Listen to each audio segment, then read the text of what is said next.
You see this stone? This one here? That's Long Tom. There's all sorts of stories about why that stone's here. I'm going to tell you the real reason.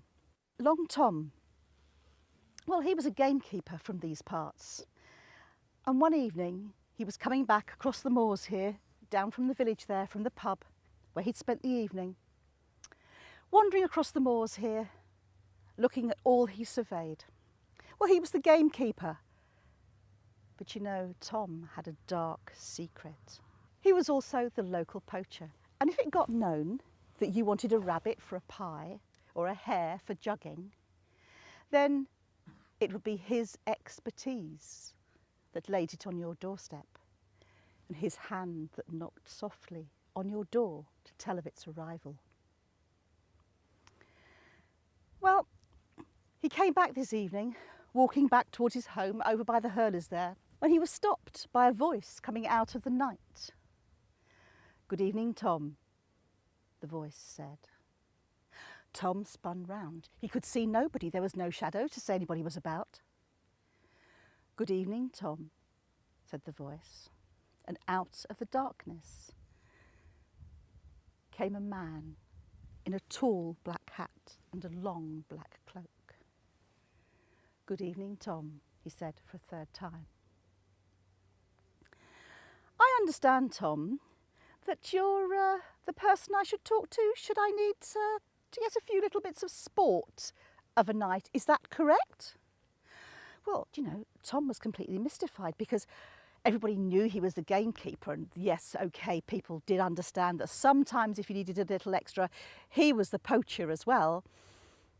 But for this stranger, this total stranger, to know that he was the local poacher. So Tom was a bit circumspect and began this conversation with this gentleman in the tall black hat and the long black cloak. Well, he said, It could be right, sir, if there was something special you wanted, you know." Well, he said, "Come with me, Tom. I think we have to have a conversation." And together the two of them walked across the moor.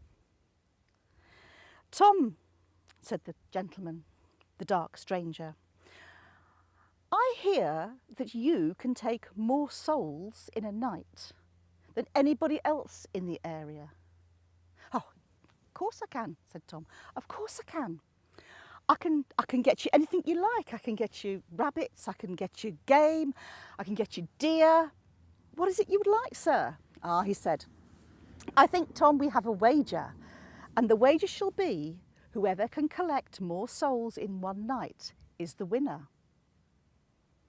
Well, Tom was always up for a good bit of sport, and this seemed a good challenge. But came the stranger's voice. "Should you fail, Tom, then you will come with me to my realm. You will come with me and be my gamekeeper and my poacher of souls." And at that point, Tom had an inkling who this dark stranger might be. And it was only when the dark stranger continued, "And Tom, should you win, I will leave Cornwall alone and I will never come back. But should you lose, not only will you come with me, but it means that I can have as much sport with the Cornish as I like, particularly those who are coming back from the pub at night." So Tom and the stranger decided on the wager. Well, the next morning he woke late and he seemed to have such a horrendous headache, this awful head. And he thought, "Oh, too much beer at the pub last night. And my goodness me, didn't have some strange dreams, you know. I thought there was this guy, Well, Tom definitely had bad dreams. But that morning he got up and he went out and did his business as usual. He walked across the moors, he walked over to St Cleer and down to Minions. He walked all the way around. And it was only that evening, as he walked home from the pub, whistling the tune and singing to himself, "I am Long Tom, the old Cornish gamekeeper. I am just 7 feet tall. But if you want some game for me supper, I'm Long Tom the poacher and all. And out of the darkness came a voice. And so it begins, he said. So the wager starts. Tom spun round, and there was a dark stranger standing at his shoulder. Again, out of the darkness. Right, said Tom. Yes, okay, I'm up for this, definitely. And we'll choose this spot here, just right here, and we'll bring all the things that we've killed in the night. All the souls can come here, and then we'll count them in the morning. And if it's okay with you, whoever wins, well, takes the prize. That's fine by me, said the devil himself, because you know it was old Nick. Well, he said, I'm ready to start. Fine, said old Nick, and we will meet here an hour before the sun comes up. And then we will see who is the best poacher of souls. So Tom started, and he went this way and that way. He went hither and thither. He went up the moors and down the moors, and he brought back game. He brought back birds. He brought back hares, and he was thinking to himself, the whole of Minions Village is going to be replete for the next 2 or 3 weeks on all this game, all this that I've brought back. There's rabbits, there's deer, there's, oh, well, over there's a bit of boar, and, wow, they're going to love this, they're going to love this. And as he brought them back, the pile got higher and higher, until an hour before dawn, a voice from the darkness came, and a hand was put on his shoulder. Tom, he said, it's time for the reckoning. Tom spun round, and there stood old Nick himself, totally without his top hat this time, but still in his long black cloak.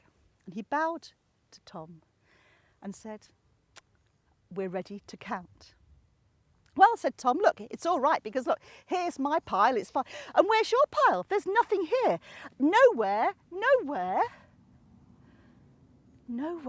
is there anything that you've brought. So what have you done? I've won, it's great, I've saved Cornwall, yes.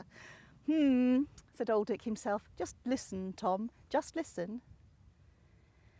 And Tom stopped and listened to what he thought would be the silence. But it wasn't. Tom began to hear wailing and crying. And as he listened more, so he heard more and more people joining in, more people in tears, more grief flowing across the moors towards him. What's that? He said. What's going on? Ah, said old Nick himself. That is my pile. They are my souls. For tonight, Tom, the cholera has come to Minions, and tonight I have taken their souls. But that's not fair, said Tom. That is not fair. You said we were having sport. You said it would be souls, and it's not. That's people. Ah, yes, said old Nick, but to me, people are souls as well. And so Tom stood there, his head hung down, realising that he had lost the wager. Now, you know, Tom wasn't seen again in that area. He wasn't seen at all. But remarkably, out of nowhere, one night appeared this stone, 7 feet tall. And everybody called it Long Tom. It has carvings on it, and some people say it came from the Egyptians, and some people say it came from the old Celts. But you and I know the real reason it's there, and you and I know exactly where it came from.